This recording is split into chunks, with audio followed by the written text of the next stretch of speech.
Hey les bam bang, j'espère que vous allez bien, en tout cas moi ça va nickel. On se retrouve encore pour une deuxième vidéo, la Première Ligue, cette fois-ci la 23e journée. 10 matchs sont au programme, dont un très alléchant Liverpool-Manchester City et d'un Manchester-Everton. Mais avant de commencer, n'hésitez pas, un petit commentaire, un petit pouce et surtout abonnez-vous. Attaquons par le classement de la Première Ligue.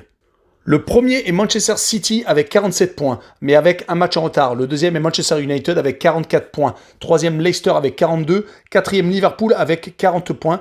Cinquième, West Ham avec 38.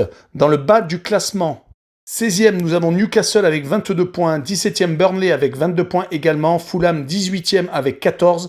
19e, West Bromwich avec 12. Et Sheffield, dernier avec 11 points.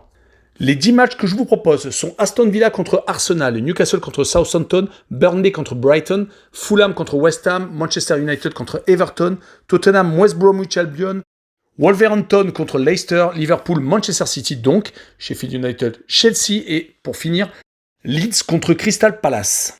Attaquons la première rencontre, Aston Villa 9e qui reçoit Arsenal 10e. À domicile, Aston Villa en 9 réceptions, c'est 4 victoires, 1 nul et 4 défaites. Arsenal de son côté en 11 déplacements, c'est tout de même 5 victoires mais 5 défaites. Sur les 6 dernières confrontations directes de 2015 à 2020, FA Cup et Premier League compris, c'est 2 victoires d'Aston Villa et 4 victoires d'Arsenal, mais les 2 dernières confrontations sont soldées par une victoire donc des Villains. Concernant la tendance actuelle, Aston Villa, sur les 4 derniers matchs, c'est 2 victoires contre Southampton et Newcastle, mais malheureusement 2 défaites contre Burnley et West Ham à domicile. La saison d'Aston Villa est assez décousue. C'est vrai qu'il est très compliqué de savoir comment ils vont réagir après une victoire ou une défaite. Concernant Arsenal, ils viennent de sortir d'une défaite à Wolverhampton en finissant à 9. Ils auront donc 2 gros suspendus. Leur match nul contre Manchester United leur avait permis de rester solide à domicile. Mon pronostic sera une victoire d'Arsenal 2-1 à Aston Villa et je vois les 2 équipes marquées. Continuons avec Newcastle, 16e qui reçoit Southampton, 12e à domicile. Les Magpies, c'est 3 victoires en 11 réceptions et 6 défaites. Southampton, de son côté à l'extérieur, c'est également 3 victoires, mais seulement 3 petites défaites en 10 déplacements. Mais tout de même 21 buts encaissés. Quand ils perdent, c'est pour de bon. Sur les 6 dernières confrontations directes de 2018 à 2020, Newcastle a quand même pris le dessus 4 fois, Southampton une seule petite fois et un match nul en 2018. Pour la tendance actuelle, Newcastle, en gagnant à Everton, a créé la surprise lors de la 21e journée. Sinon, il restait sur une série impressionnante de matchs sans victoire. Leur dernière victoire avant ce succès à Everton était lors de la 12e journée contre West Bromwich Albion, l'avant-dernier. Du côté Southampton, que dire du 9-0 pris lors de la 22e journée? Un expulsé et 9 buts pris à Old Trafford. Ils étaient sur 2 défaites consécutives à domicile avant ce 9-0 contre Aston Villa et Arsenal. Avant cette mauvaise série, ils avaient quand même gagné 3 matchs sur 4. Donc je les vois s'imposer à Newcastle 2-1. Et je vois le plus de 2,5 buts sur le match. Continuons avec Burnley 17e qui reçoit Brighton 15e. À domicile, Burnley, c'est 4 victoires en 10 réceptions et 5 défaites. Brighton à l'extérieur, en 11 déplacements, c'est 4 victoires, 3 nuls et 4 défaites, un bilan assez équilibré. Concernant la tendance actuelle, Burnley sort de 2 gros matchs contre Chelsea et Manchester City, malheureusement perdus sur le même score de but à 0. Ils avaient avancé à réaliser une série intéressante de 3 victoires consécutives, toutes compétitions confondues, contre Fulham, Aston Villa et Liverpool. Concernant Brighton, la série qu'ils réalisent actuellement est très intéressante. Ils viennent de s'imposer à Liverpool 1-0 et contre Tottenham 1-0 sans prendre de but, donc en faisant 2 clean sheets contre 2 gros bras de la Première Ligue. Je les vois donc réaliser le même type de match et encore s'imposer 1-0 à Burnley et je vois le moins de 2,5 buts sur le match. Poursuivons avec Fulham 18e qui reçoit West Ham 5e. À domicile, c'est une seule victoire pour les Londoniens sur 11 réceptions et 7 défaites. West Ham à l'extérieur, c'est 6 victoires en 11 déplacements. C'est vraiment pas mal. 18 buts marqués tout de même. Sur les 5 dernières confrontations directes, 5 victoires de West Ham, toutes compétitions confondues, matchs amicaux et Première Ligue. Concernant la tendance actuelle, Fulham n'a plus gagné depuis la 10e journée et une victoire 2-1 à Leicester. Depuis, ils ont réalisé beaucoup de matchs nuls et malheureusement beaucoup de défaites et énormément à domicile. Ils en sont à 3 consécutives en championnat, contre des équipes comme Leicester, Manchester United, voire Chelsea. Concernant West Ham, de leur côté, c'est 3 victoires consécutives à l'extérieur à Aston Villa, à West Ham et à Everton. Ils sont assez solides.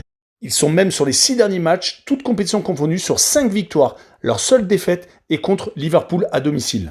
Mon pronostic sera une victoire de West Ham à l'extérieur 2-0 et je verrai West Ham marquer plus de 1,5 buts, donc à l'extérieur. Continuons avec Manchester United second qui reçoit Everton 6e, un gros match. À domicile, les Mancuniens, c'est 5 victoires en 11 réceptions et tout de même 4 défaites. Everton à l'extérieur en 10 déplacements, c'est 7 victoires, 1 nul et 2 défaites. Mais concernant les 6 dernières confrontations directes de 2018 à 2020, Cup et Premier League compris, c'est 3 victoires de Manchester United, 2 matchs nuls et une seule victoire d'Everton en 2019. Concernant la tendance actuelle, la défaite contre Sheffield lors de la 20e journée à domicile est une erreur de parcours, car il venait d'enchaîner des résultats très intéressants comme un match nul à Arsenal et une victoire contre Liverpool en Cup. Concernant Everton, leur dernière défaite à l'extérieur remonte à un déplacement à Newcastle lors de la 7e journée. Sinon, ils ont enchaîné 5 victoires et 1 nul consécutivement en déplacement. Mais ils sont malheureusement beaucoup plus friables à domicile. Mon pronostic sera un match nul entre ces deux équipes de 1 but partout et je verrai le 1N, double chance. Passons à Tottenham 7e qui reçoit West Bromwich avant-dernier. À domicile, Tottenham, c'est pas extraordinaire, bilan assez équilibré de 4 victoires, 3 nuls et 3 défaites en 10 réceptions. West Bromwich par contre à l'extérieur, en 11 déplacements, c'est une seule petite victoire, 3 nuls et 7 défaites. Sur les 6 dernières confrontations directes, de 2016 à 2020, Tottenham n'a pas gagné tant que ça contre West Bromwich. Il n'a gagné que 2 rencontres, a perdu une seule fois par contre et a fait 3 matchs nuls. Sur la tendance actuelle, Tottenham c'est moyen. Ils viennent de s'incliner 2 fois d'affilée contre Liverpool à domicile et surtout à Brighton, 1-0. Même s'ils restaient sur une série très intéressante depuis le début de l'année 2021. Concernant West Bromwich, à domicile, ils sont assez mauvais. Par contre, à l'extérieur, ils peuvent être très embêtants. Certes, ils perdent, malheureusement, car leur 19e place en témoigne. Ils ont perdu à Sheffield lors de la 22e journée et à West Ham lors de la 18e journée par des petits scores 2-1. Mais il n'est à noter qu'ils ont réussi à s'imposer à Wolverhampton, qui est quand même une équipe très compliquée à jouer, et se sont surtout fait 2 matchs nuls à Liverpool et à Manchester City, à chaque fois sur le score de 1 but partout. Mon pronostic sera une victoire de Tottenham 2-0 et je verrai Tottenham avec un handicap de -1, donc il faut que Tottenham gagne par au moins 2 buts d'écart. Le 7e match est Wolverhampton 14e qui reçoit Leicester 3e. À domicile, Wolverhampton c'est un bilan équilibré, 4 victoires, 3 nuls et 4 défaites en 11 réceptions. Leicester par contre à l'extérieur c'est assez magnifique, 8 victoires, 2 nuls et 1 défaite en 11 déplacements. Sur les 6 dernières confrontations directes, Cup et Premier League confondus, 3 victoires de Leicester, une seule de Wolverhampton et 2 matchs nuls. Concernant la tendance actuelle, Wolverhampton vient de redresser la barre contre Arsenal, mais il faut dire qu'Arsenal a fini à 9 la partie, car depuis quelques temps, ils ne gagnaient plus. Leur dernière victoire avant ce victoire contre Arsenal était contre Chelsea 2-1 lors de la 13e journée. Ils ont l'air d'être motivés que contre des équipes de Londres.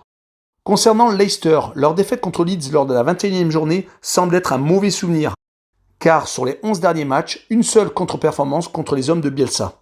Ils s'imposent vraiment de partout et ont tendance à gagner souvent sur le même score 2-0. Ça va être d'ailleurs mon pronostic pour cette journée-là, 2-0 pour Leicester. Leicester donc marquant à l'extérieur plus de 1,5 buts. Passons au gros match de cette journée, Liverpool 4e qui reçoit Manchester City 1er. Les Reds à domicile, c'est 7 victoires en 11 matchs, 2 nuls et 2 défaites. De leur côté, les Manculiens, en 10 déplacements, c'est 6 victoires et un seul petit revers. 17 buts marqués et très peu de buts encaissés, une très bonne défense à l'extérieur, 6 buts. Sur les 6 dernières confrontations directes de 2018 à 2020, Community Shield et Premier League compris, c'est 3 victoires de Manchester City, une seule de Liverpool et 2 matchs nuls. Sur la tendance actuelle, que dire des hommes de Klopp actuellement? Ils sont capables de perdre à domicile contre Burnley et Brighton et de s'imposer 3-1 à West Ham et 3-1 à Tottenham. Ils sont vraiment imprévisibles. Seront-ils capables de faire le bon résultat qui les relancerait dans la course au titre? Le problème est qu'à domicile, ils sont vraiment pas bons actuellement. Leur dernière victoire remonte à la 13e journée contre Tottenham. Depuis, ils enchaînent les matchs nuls et les défaites. Du côté de Manchester City, ils n'ont plus partagé les points depuis la 13e journée. Sinon, ils ont enchaîné victoire sur victoire.